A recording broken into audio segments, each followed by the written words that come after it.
his lake of ecstasy. During that, what happened? He is very, very, involved in this. Why do we say he's, first of all, what are those leelas? We'll quickly discuss what are those leelas.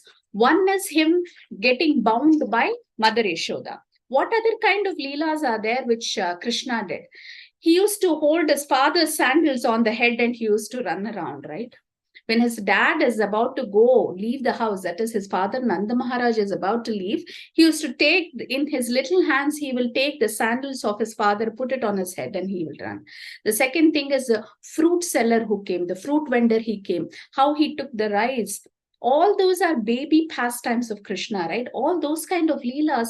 When those leelas happen, he's submerging everybody in Goloka, in that love of ecstasy, or in that bliss. And sometimes what happened is that Krishna himself was enticed. That means he was he was played by, he was tricked by the gopis. How was he tricked by the gopis? The gopis, actually, there is Surdas's poems or songs. In one of the songs or the poem, Surdas ji writes that, I don't know the Hindi phrase, I will figure it out and I'll tell you, it's a beautiful phrase though. He says, cha cha chori, chachia chori, something it comes. What it means, I know, but I don't know the actual phrase. He says, for little bit of butter or buttermilk, right? The gopis used to make Krishna dance and sing for their tunes. They used to say, hey, Krishna, you want the buttermilk? Now dance and show us. And he used to dance for that. He used to sing for that, right? He used to do all those things just for the little bit of butter which he would get at the end of dancing. So Krishna was being played and tricked by these gopis. That is the level of love the gopis and the Vrajavasis had for Krishna. Krishna was ready to do anything for them. He was ready to, just for their plight and their delight, right? Just to make them happy. Jyoti Mathaji actually put it. Chachi bar chacha ko. I can't pronounce that as well, Mathaji. So that is what it is, right? It comes in a song. It's a beautiful song where Surdas ji writes that, the gopis would make him sing and dance. They'll all surround him and they'll make him dance and sing for a little bit of buttermilk. And why is Krishna doing all these things? There is another question, why Krishna is doing all these things, right? Krishna is doing all these things because he is also enjoying these pastimes. He forgets he is the Lord. He forgets he is the Supreme Personality of Godhead. He is getting the same kind of ecstasy or little bit more than whoever is actually enjoying it with him. Right? So Krishna himself is also, there are two meanings of Swa-Leela Bir. One is, it is his own Leelas. It is his own pastimes with his devotees. Second meaning is that he himself is emerged, or he himself is inside, submerged in that lake of ecstasy or that ocean of ecstasy. That is what it means. And why is he doing all these things? Satyavrata Muni says Krishna is doing all these things for all the other people. Like many people want to know Krishna, Krishna's majesty, or Krishna's attributes, or Krishna. What is Krishna? They are trying to study. Every day, the yogis and the munis are trying to study what Krishna is. They want to know more about Bhava of Krishna. What does Krishna feel? What does he look like? What does he like? What does he dislike? They're all reading many Vedas and, many Upanishads and many other things, and doing a lot of tapasya and austerities to know this. So Krishna is saying, I don't want you to do all those things. Here it is. He's unfolding his pastimes and saying, this is what I like. This is what I love. And I can only be seen through love. If you try to see me through gnana alone, or if you try to see me with philosophy alone, I will not reveal unto you. I will reveal myself unto those who are devotees of mine. Those devotees can understand what these pastimes are. For example, the Damodar Leela itself, the first time I heard, I said, what is that? It's a small child. Child is getting tied to a rope. There is nothing much in that, right? What is so great about it? But every year, it is like an onion. right? Every year I'm peeling off layer after layer and it is still coming, right? It is like, I shouldn't say onion, I should say a lotus flower with 1,000 petals. And every petal I remove, there is honey dripping out of it. There is nectar dripping out of it. Every leela, every pastime. See, we only see, Krishna got bound. There are acharyas who explain from different, I see the cameras, right? They're explaining from different angles, looking at Krishna looking like that. They will give you the perspective of, they see the Leela, they see it in their heart. Sometimes they are part of the Leela, or they are actually seeing it in their heart. And when they give it to you, it is very nice. This is actually given by Satyavrat Muni, but the explanation to that Leela is actually given by Sanatan Goswami. Dikshika, the Deepika, the last time we discussed, right? Sanatan Goswami has written a more elaborate commentary on that Leela itself, whatever Satyavrat Muni is trying to say. So here, first thing we have to understand, Swa Leela Bear. It is not only the devotees, Krishna is also enjoying. And it is his own Leelas. He is doing the pastimes with his devotees to teach who? All of us who are trying to know about Krishna, saying that you cannot know me by the Vedas, you cannot know me by the Sanskrit scholarship, you cannot know. He's telling the scholars, here, this is how you know me, through my pastimes, through my love for my devotees, and not only that, the love of the devotees towards me. They are actually loving me more than I can love them. And I am trying to love them, but my reciprocation is falling short. I'm able to dance for little bit of buttermilk, right? Akilanda Kota Brahmanda Nayaka is dancing for little bit of buttermilk. Imagine that. Imagine the plight of that, right? By looking at the Mahatattva, Krishna had to just look from the corner of the eyes, and Prakriti started happening. All the universes started coming out, right? That is the power of Krishna's eyesight. One eyesight, one look. And to get buttermilk from them, or to play with the gopis and the Gopabalakas, he is ever waiting to do that pastime, right? That is what he is trying to teach us. And finally, what does Satyavrat Muni say? Satyavrat Muni says, oh my God, I can't stop glorifying Krishna. I cannot stop, reenacting or chanting these pastimes. I cannot stop. The last line, the 3 words, which is very important. Satavriti Vande. Satavriti means it is 100 times. One day means there are 2 meanings for one day. It could either be prayers or that glory, to that beauty of love, to that beauty of bliss, of nectar of ocean, in which he is dipping us over and over again from every pastime, where the devotees and Krishna both are enjoying. To that, I am going to salute to that 100 times more. To that, I am going to chant that 100 times more. In my heart, I'm going to play this 100 times more, is what Satyavrat Muni is saying. Let's quickly go through the next one. Next one is my favorite, actually. It is the most beautiful one. Prabhu, do we have another 10 minutes? I'll try to wrap it up in 10 minutes. It's 7:05 only and Sunday, Mathaji, so you can proceed.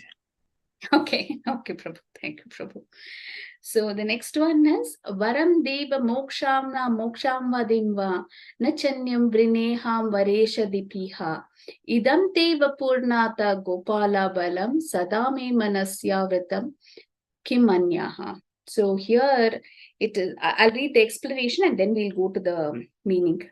O divine Lord, although you are competent to grant any boon, now I don't cherish liberation, nor life in Vaikuntha, nor any other privilege. O Lord, be always present in my mind as Balagopal in Vrindavan. What will then be the value of any other blessing? This is what Satyavrat Muni is saying, right? After the glorification, there are 2 prayers that Satyavrat Muni is trying to put forth here. Okay, what is the first prayer? He says, although you grant me any boon, see, you are a God who can give me anything. There is nothing impossible for you to grant me. And what is the fourth Purusha Sukta? The fourth Purusha Sukta is moksha. That is the essence of everybody's life. Ask anybody, they'll say, oh, we should get moksha. Hopefully that soul got moksha. This is what we say always, right? Here Satyavrat Muni is saying, I don't want that. What is he saying? I don't want moksha. Please don't give me moksha. That is not the benediction I want from you. So what do you want? Anyaha. That means there is a word anya. What is that anya? That means everybody else is asking for that. Oh Krishna, I don't want that moksha. Okay. He says, I don't even want a life in Vaikunta. Then Krishna becomes puzzled. Krishna is so puzzled. He says, oh Satyavrat Muni, what boon do you need then from me? What are you trying to choose? Why don't you choose this? Then Satyavrat Muni replies, Idam te vapurnata gopala balam. He says, no, Krishna is asking him, why don't you choose moksha? Everybody is behind moksha. Why don't you choose that? So he says, no, that is not what I want, O Krishna. O Lord, please enter into my mind forever as Gopala Balam form in Vrindavan pastime. Although you're already present. See, you're present as Paramatma in my heart. You're residing there. But I want that Gopala Balam form. What is that Gopala Balam form? The childlike form, the childlike pastimes that you have. May that pastimes always be in my mind. Okay. There is a word here, avritastam. It comes twice in this verse and in the next verse. What is that? Enter into my mind. He's saying, you enter into my mind. You are in my heart. As Paramatma, you are in my heart. But that is not, you manifested there through my meditation and everything. But I want that Gopala form in my heart to reside forever and forever. In full potency, I want that Gopala Balam form. Then the Lord insists, liberation, that is residence in Vaikunta. Why don't you accept it, Satyavrat Muni? He says.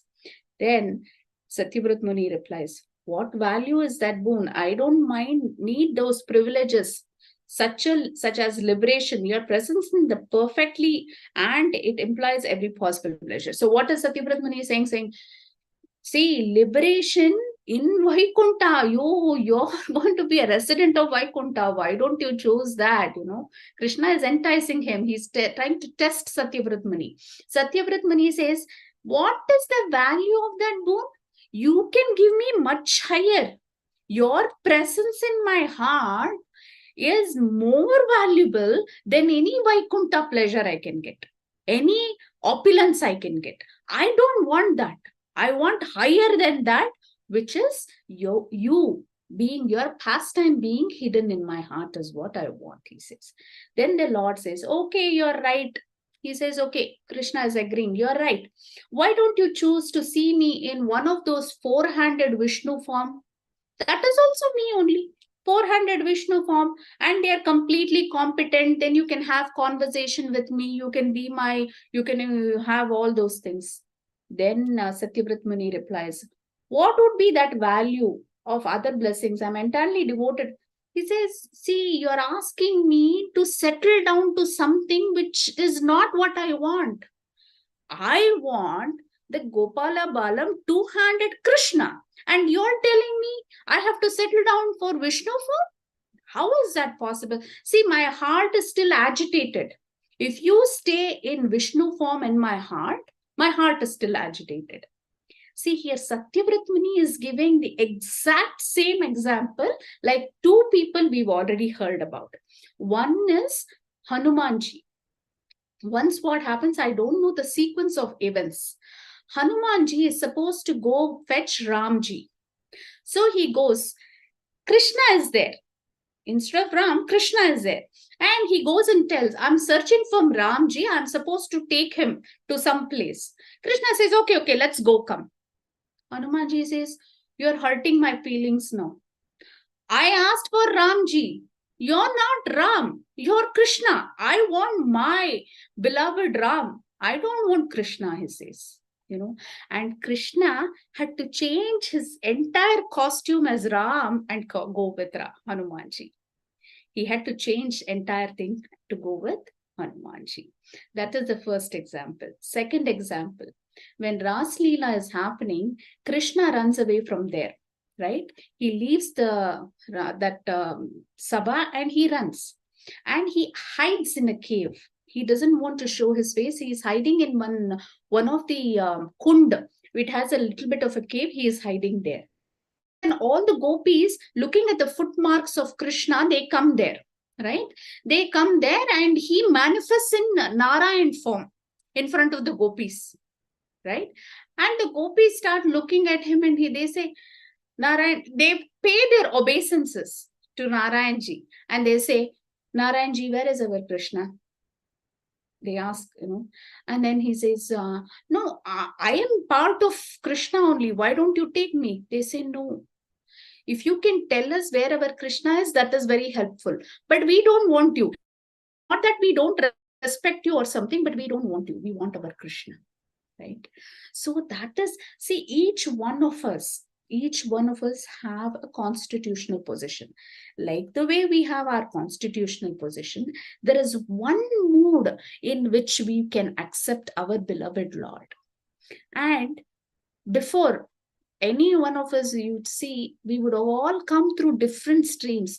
Some Durga Mata, they would be praying to. Some Lakshmi Devi, they would be praying to. Some Shivji, they would be praying to. Me personally, I was Vishnu Bhakta, right?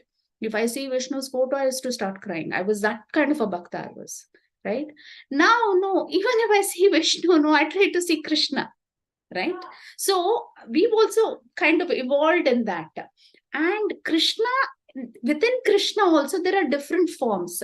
Whether you want to see our Mathuradish, Dwarkadish Krishna, or whether you want to see our Gopala Balam, or you want to see our Kurukshetra Krishna. You can see Krishna in any form, but it is Krishna itself. Here, Satyavrati Muni is very specific, very precise. He's saying, whatever Gopala Balam you are, that means whatever Damodar Leela you did, where you put your sandals on your head and you started running. And sometimes Yashoda Mai purposely, to see what Krishna is, she used to ask him to bring a bucket of water or something from the kitchen, which is heavy. Krishna, with all the effort, he will try to lift it. He cannot lift it. He will try to move it. He cannot lift it. And Yashoda Mai and all the other gopis are hiding and looking at Krishna. And finally, Krishna gets so angry, he gives up and he comes running to Yashoda Mai and says, I give up. He puts his hand up and he says, I give up. Krishna is failing or getting defeated just for the laugh of gopis. That is Yashoda Mai and other gopis. See, when you love somebody, it is different, right? You are ready to become a fool in front of them. Just to impress them, just to make them laugh, you are ready to become a fool. I think all the men in that age, you'll all remember what I'm trying to talk about. Nowadays, women also, right? Nowadays, women also do the same thing. So that kind of, becoming fool in front of gopis just to make them laugh is what Krishna is doing. And that Krishna is what I want. Don't give me Narayan and all. Four-handed Narayan, that is good. I will pay my respects to that Narayan. But I want Gopala Balam. That's what he is trying to say. And then he finally says, Kim Anyaha. There is a word Kim Anyaha. That means, why do I need other boons, right? Residency in Vaikunta does not give me that Gopal Balam form. It does not give me the pastimes of Krishna. It does not give me that ecstasy which I am actually feeling today with you, being bound by that rope of Yashoda Mai's love. That I'm not able to see. When you hear about these Leelas, right, you will think, who is loving whom more? Is Yashoda Mai loving Krishna more or Krishna loving Yashoda Mai more, right? It is a competition between them and you don't know who loves them more. The love thrown from this side is greater than that side and they keep exchanging that and it is never ending. And that's what Satyavrati Muni says here. It is never ending. It should never end in my heart. You're already there as Paramatma, you're there, you're doing your function. But I want in my chitta that pastime. What is a lesson for us from this, right? Whenever we hear these pastimes, when I say so many phrases or so many sentences, there is one sentence which will strike the chord of your heart. And that you should make a note of it. Why we have to make a note of it? Whenever bhakti goes down, we replay those in our mind. When we replay those in our mind, what happens is your bhakti comes back. Your love for Krishna comes back. It is true in the living in this world also. Sometimes we are angry with somebody or we are missing somebody. We play those moments, the sweet moments, it's called, right? In the same way, a particular pastime, there'll be one statement that I said, or one word that I said, even one phrase. It's called Udipan. In Sanskrit, in Bhakti, it's called Udipan. What is Udipan? Udipan is that trigger which will strike the chord of your heart. So those things we should remember, and that's what Satyavrati Muni is kind of trying to tell us, that chord, I want that chord to be played always in my heart. I don't want it to stop in my chitta. Enter into my chitta and keep playing these pastimes. Don't go out of my chitta. That is what he's saying. Hare Krishna Prabhu. Again, a time check. I just wanted to make sure. I am perfectly fine, Mataji. If other devotees are, still they are able to give time. I can see that still the count remains same. So they are equally interested. Okay. Mataji, how many? So you're planning to go the One more. Yes, Mataji. Then I think we should continue. Yeah, I couldn't. My apologies to all of you. I prepared only so much. There's so much. It's like an ocean, I keep digging, and I keep going, and I'm picking up only the, most cream I'm picking. There is much more deeper. If you go deeper, there is more, and I haven't picked all those things. So I'm trying to cover as much as possible in this session. Hare Krishna. Jyoti Mataji, I'll take your question in a minute. I'll just finish this and I'll take your question, Mataji. So then the next thing that I have planned for is the next text, which is text 5. Idam te mukamboja atyanta nilai vritam kuntale snigdha raktaischa gopya muhus chumbitam bimba raktadaram Manasyavritastam alam lakshalabhai. This is again amazing. There is no words. I don't know how Satyavrata Muni, took his heart and he put it in this verse. This verse is the most beautiful verse, and I'll give you related verses to this. So what is this verse saying? He's saying, your beautiful face, let me read the translation. Your lotus face is framed in dark crimson hue curls and decorated by lips as red as bimba fruit. May this visage, kissed again and again by Mother Yashoda, always be manifested in my mind. Then to what a while will millions of boons be? So here Satyavrat Muni is going deeper into Krishna's face. He is giving us from his heart. He says, I don't have words to explain, but I'm trying to explain. I'm trying to try my level best to explain. And here he gives a simile or a metaphor so that we can understand how beautiful Krishna's face is. And first, let's understand the face of our Krishna and then the metaphor for it. So the face of Krishna is a lotus face, right? It has a beautiful face. He has a dark blue colored face, and his hairs are curly hair locks he has, and that curly hair locks, and his lips are red, and his cheeks here and there is hue. That means it is red, crimson hue is there. Here and there he has red marks on his face, and then he has red lips. And to such, when you look at Krishna in that, right, when you look at Krishna in that, there is nothing else you need in life. There is nothing else this Atma or the Chitta needs. Forget all your problems for a minute. Forget your person also for a minute. Forget you exist also for a minute when you look at Krishna's face. And here the metaphor that he gives is a beautiful lotus flower, right? And in that lotus flower is Krishna's face. And on that lotus flower, there are honeybees, buzzing. Zzz. Those honeybees are the curly locks of his hair. And that nectar which is there in the lotus is the lips of Krishna, the bimba fruit. It is red lips. That bimba fruit is so tasty. Why is it so tasty? Have we eaten that bimba fruit? Did Satyavrat Muni, did he eat that fruit and that's why it is tasty? No. It is not because of that. When Krishna speaks, when Krishna actually, plays his flute, right? It is said the first note, Brahma's tapas is gone.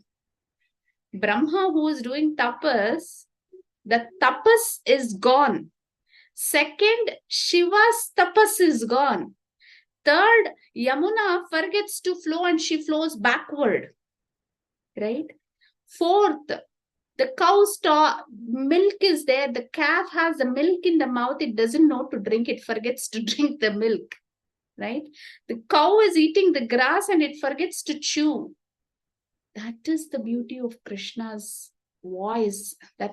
See, when Krishna speaks, the breath of Krishna was the Vedas, right? So the voice of Krishna and the flute sound of Krishna, it will mesmerize, it will make stones melt, it is said. The stones melt.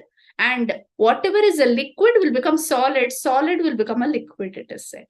So Yamuna freezes and she starts flowing backward.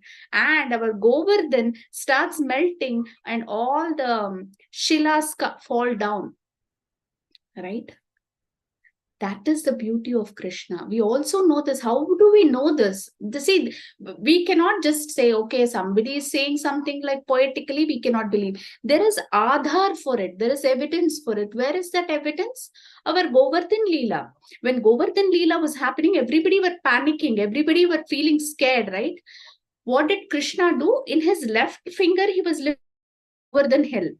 Whenever he saw somebody in anxiety, because Krishna is Sarvami, because he knows the communication or the heart's voice he knows. See, we know English, whatever, Kannada, Hindi, Telugu, all that we know. Krishna knows the communication of the heart. He knows what is going on in your heart.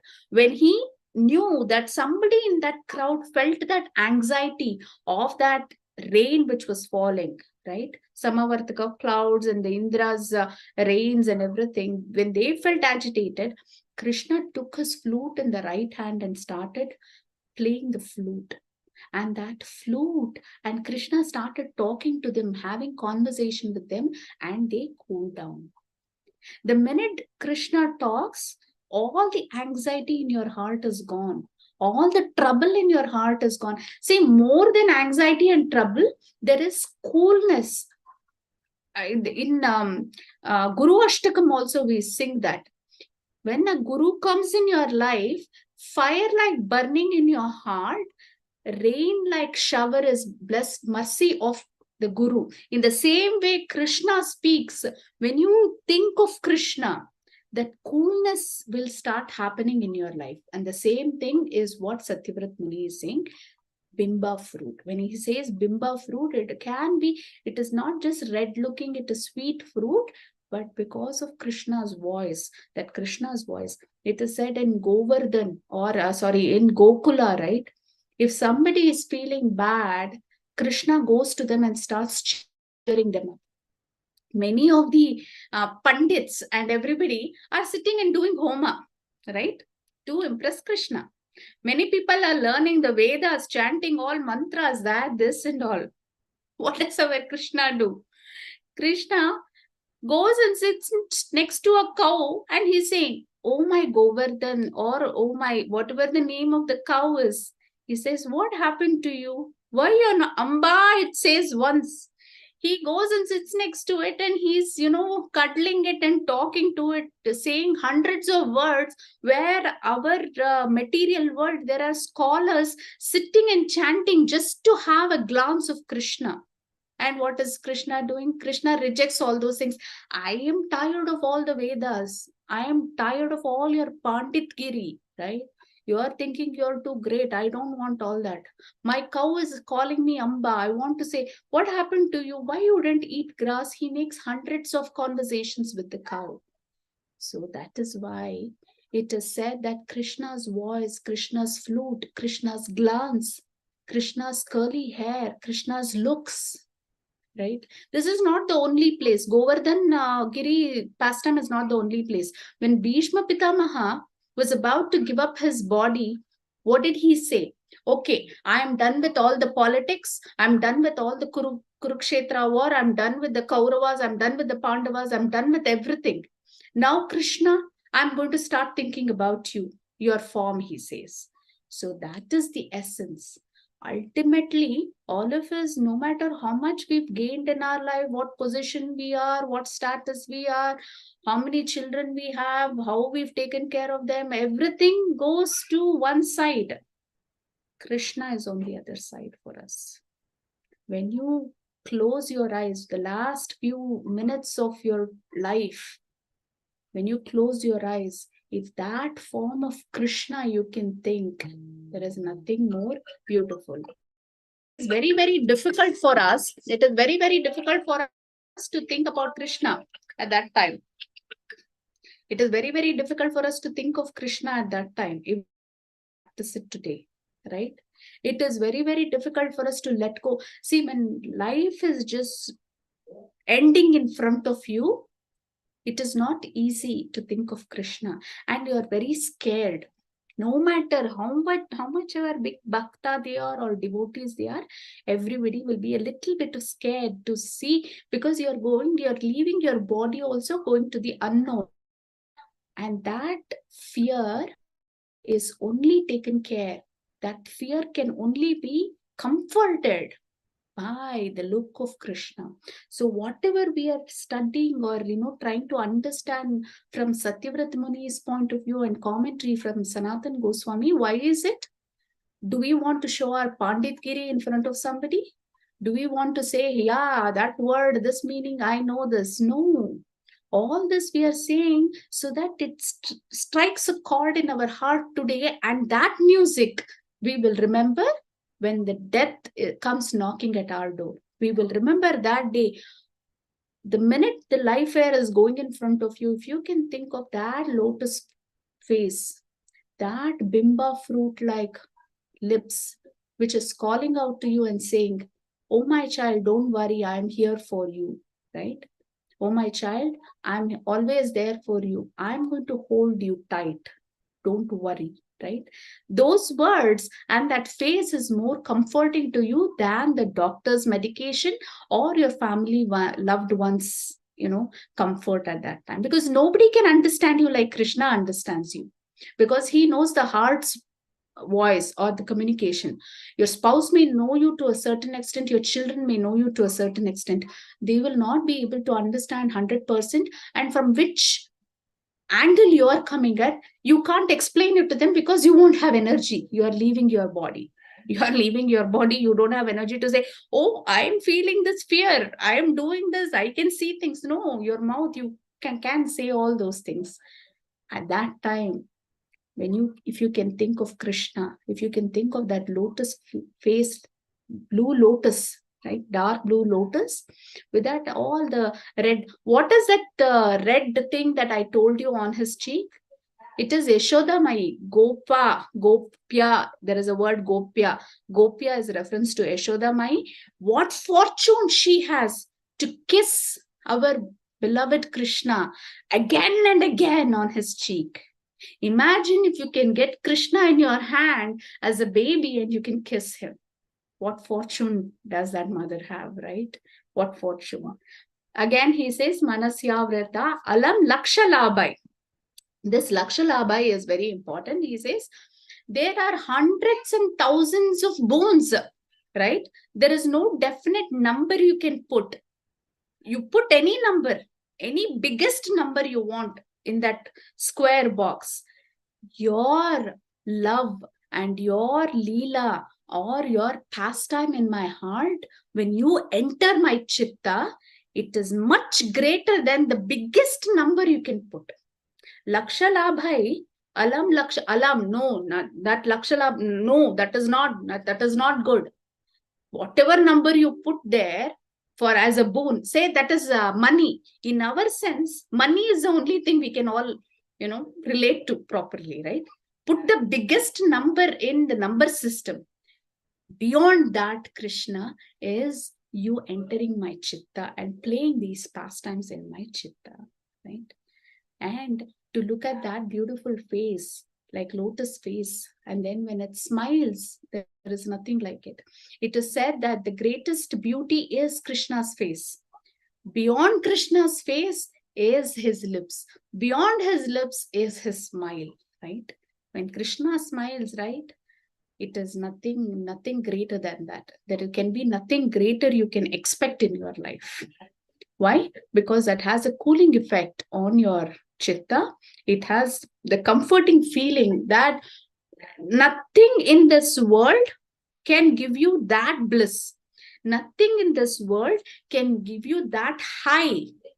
When I say high, that ecstasy, that happiness, that comfort, that peace, that cooling effect, nothing can give you. Nothing is, there are no words, first thing, and there is nothing matching to it. Atulya. It cannot be measured, it cannot be phrased in words.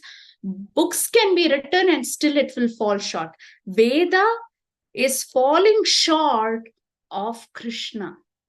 The word Krishna, it falls short. The Vedas that have been written, the Upanishads that have been written, is falling short of that word Krishna and Krishna's form, Krishna's Rupa, Leela, Madhurya. There is nothing equivalent to that. And the greatest benediction, Madhurya, is to look at Krishna's face and to look at his smile and to look at his face with all the expressions that he has, with his eyebrows, with his eye turning here and there, and Ritam Kuntalai Snegda Raktaitsya Gopya. That means that hair coming and falling, right? The same thing Bhishma Pitamaha has explained, and he says, the daughter that I have, the only daughter that I have, she is very pure and I want her to get married to you. What is that daughter? The Chitta. He calls his Chitta as his daughter and he says, you're the only appropriate husband for my daughter. Bhishma Pitamaha never married. So where did the daughter come from, right? It is his Chitta that he wants his Chitta to be one with Krishna. And he also remembers Krishna's form in Kurukshetra. In Kurukshetra, he remembers when the dust is filled and that the same hair is being explained by Bhishma Pitamaha there, where he says, your hair is actually flying. The horses are going here and there. The arrows are going here and there. When that air comes to your face, your hair falls back and you have dust all over you and you have blood spots everywhere. I wanted to specifically bring Bhishma Pitamaha here because of Bhishma Panchak, which is going on. I wanted to actually do Bhishma Stuti, but I never found time to do that. So I'm giving you the gist of it, where he says that form of Krishna, where I was seeing, where, all the dust is on your face and the blood was, little bit of blood was oozing and that hair was flying everywhere and you were trying to take your hair back because of the wind it was flowing. I want to think of that form of you, Krishna, when I'm about to give my body up. So this is the lesson for all of us, that all these explanations, even one word becomes an uddipan in your life. When you are giving up your body, if you can think of just that one word, which can form a cooling effect, which can take off, which can give you abhaya. From our abhaya charana, Srila Prabhupada, if he can give us that abhaya through one word, that is all we all want. And that is all we have to aspire for. Not liberation, not mukti, not take away my distress, Krishna, make my life rosy path. No, that is not what, that is all very low, cheap ask from a God like that, right? All we want to do is look at him, play his pastimes in our heart. That is the greatest benediction one can get, not in this life, for lives to come. This is the greatest benediction, because anything that you ask other than that is temporary, and you will lose it, and it is useless. It does not give you that ecstasy like the ecstasy that you will get looking at Krishna's form, right? With that, I will end today's session, dear devotees.